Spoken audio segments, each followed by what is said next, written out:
ಗೋವಾದಿಂದ ಮಹಾರಾಷ್ಟ್ರಕ್ಕೆ ಅಕ್ರಮವಾಗಿ ಮದ್ಯ ಸಾಗಿಸುತ್ತಿದ್ದ ಅಂತಾರಾಜ್ಯ ಖದೀಮರ ಜಾಲವನ್ನ ವಿಜಯಪುರ ಪೊಲೀಸರು ಭೇದಿಸಿದ್ದು 1.65 ಕೋಟಿ ರೂಪಾಯಿ ಮೌಲ್ಯದ ಮದ್ಯ ಹಾಗೂ ಟ್ರಕ್ ಅನ್ನ ಜಪ್ತಿ ಮಾಡಿದ್ದಾರೆ.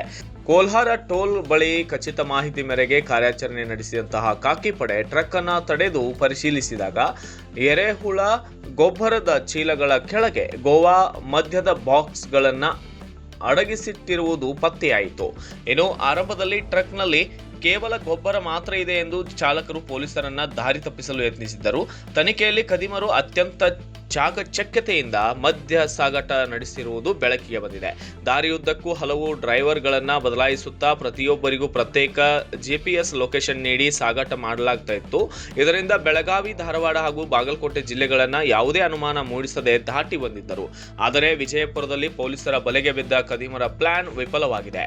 ಕಾರ್ಯಾಚರಣೆಯಲ್ಲಿ 1.31 ಕೋಟಿ ರೂಪಾಯಿ ಮೌಲ್ಯದ ಗೋವಾ ಮದ್ಯ ಹಾಗೂ ಟ್ರಕ್ ಸೇರಿ ಸರಿಸುಮಾರು ಒಟ್ಟು 1.65 ಕೋಟಿ ರೂಪಾಯಿ ಮೌಲ್ಯದ ಆಸ್ತಿಯನ್ನ ಈಗ ಜಪ್ತಿ ಮಾಡಲಾಗಿದೆ. ಪ್ರಕರಣ ಸಂಬಂಧ ಗದಗ ಮೂಲದ ಶ್ರೀನಿವಾಸ್, ವಿಜಯಪುರದ ಹುಸೇನ್ ಸಾಬ್ ಮುಲ್ಲಾ, ಬಸವರಾಜ್ ಭಜಂತ್ರಿ ಹಾಗೂ ಮಹಾರಾಷ್ಟ್ರದ ಸೊಲ್ಹಾಪುರ ಮೂಲದ ಸಿದ್ದರಾಮ್ ಢಾಲೆ ಸೇರಿದಂತೆ 4 ಅರೆಸ್ಟ್ ಮಾಡಲಾಗಿದೆ.